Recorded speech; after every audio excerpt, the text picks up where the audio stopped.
If you think silver moves because of investor mood, you're missing the real story. The silver market right now is being driven by three forces regular people almost never connect: war risk logistics, the US dollar plus Treasury yields, and a physical supply deficit that refuses to go away. And when those three line up, silver doesn't just trend, it spikes, it whipsaws, and it can make headlines fast. Source today, I'm going to walk you through what's moving silver right now, what to watch over the next 24-72 hours, and the biggest hidden factor most silver videos won't explain: physical flow disruptions and tightness, the stuff that can turn a normal chart into chaos. Source quick disclaimer: this video is for education and entertainment only. I'm not a financial advisor. I'm not telling you to buy or sell anything.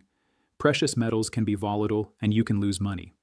Always do your own research and consider professional advice before making any investment decision. Source.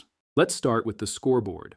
As of the latest market updates, silver has been trading in the low to mid 80s per ounce, and it's been moving fast because the market is trying to price two competing narratives at the same time: risk-off fear from geopolitical escalation and risk-on strength in the US dollar and yields. Source. Here's a number that tells you instantly whether silver is leading or lagging the precious metals complex: the gold to silver ratio. One widely watched update has gold around 5,129 Oz and silver around 82.91 Oz, putting the gold to silver ratio near 61.8.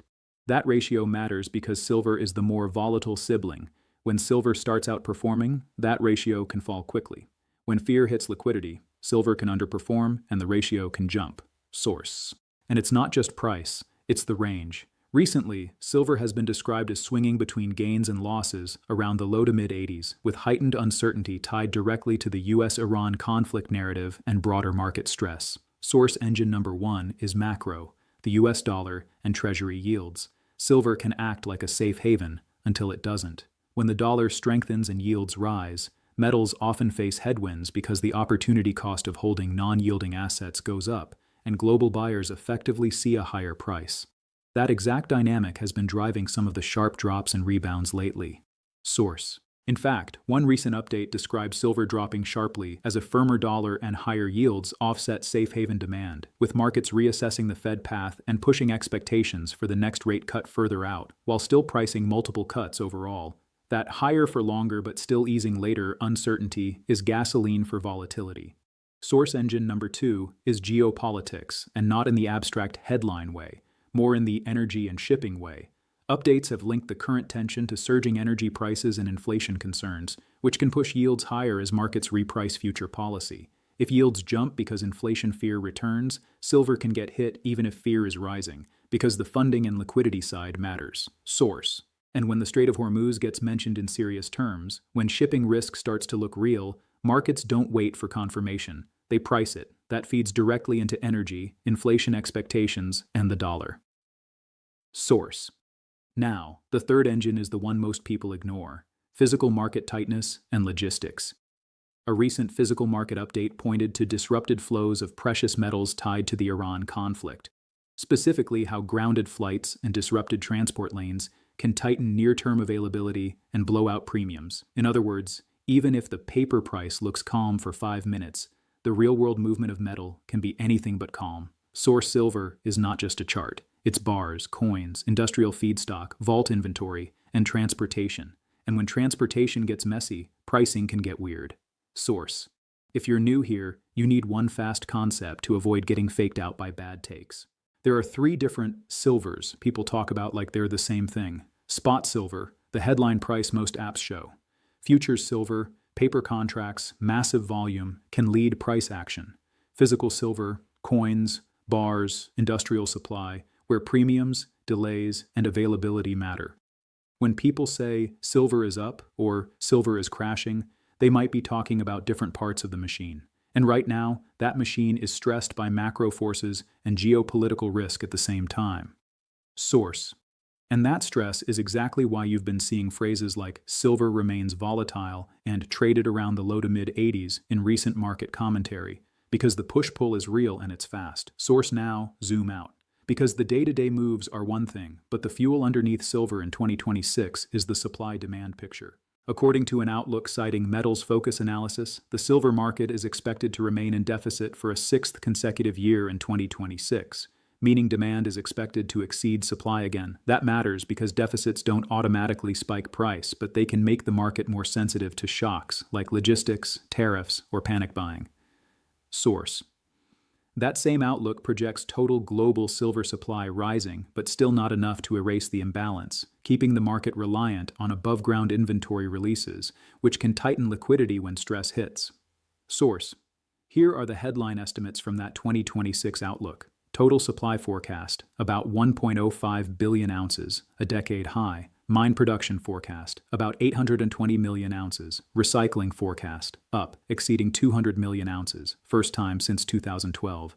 Market deficit projected, about 67 million ounces. Physical investment forecast, rising to about 227 million ounces. ETP holdings noted around 1.31 billion ounces, estimated. Those numbers help explain why silver can be so reactive. It's not a sleepy market, and it's not purely monetary like gold. It's a hybrid, money metal and industrial metal, and that mix can amplify moves. Source: here's where it gets spicy, because this is the part that creates debate. Industrial fabrication is forecast to decline modestly, with a key reason being the solar sector, where ongoing thrifting and substitution reduce silver per unit even as installations rise. So you get this weird paradox. Solar can grow, but silver per panel can shrink. Source: but, at the same time, the outlook also highlights structural growth in areas like data centers and AI-related technologies and the automotive sector, which can support silver demand across many uses, even while one big segment like PV gets thriftier.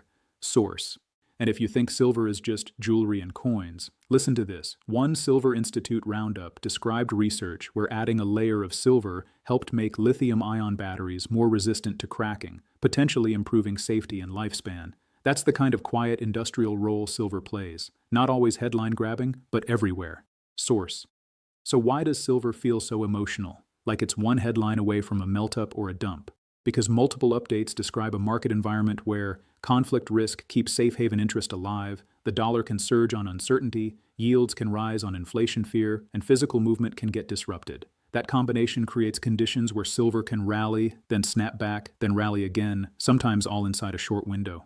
Or see, one moment, silver benefits from fear. The next moment, it's pressured by the mechanics of a stronger dollar and higher yields. The result: volatility that feels personal if you're watching every candle. Source: let's make this practical. If you're tracking silver over the next few days, here are the headline categories to watch. Again, not as trading advice, but as a way to understand why price moves. Watch number 1. Dollar plus yields headlines. Because recent commentary directly ties silver weakness to a firmer dollar and higher yields, any shift in that combo can flip the tape. Source: watch number 2. Geopolitical escalation versus de-escalation language. Updates have described intense uncertainty around the conflict narrative, including threats to shipping lanes and high-stakes military developments. Language changes here can move energy, yields, and metals quickly. Source: watch number 3. Physical market tightness, flow disruptions.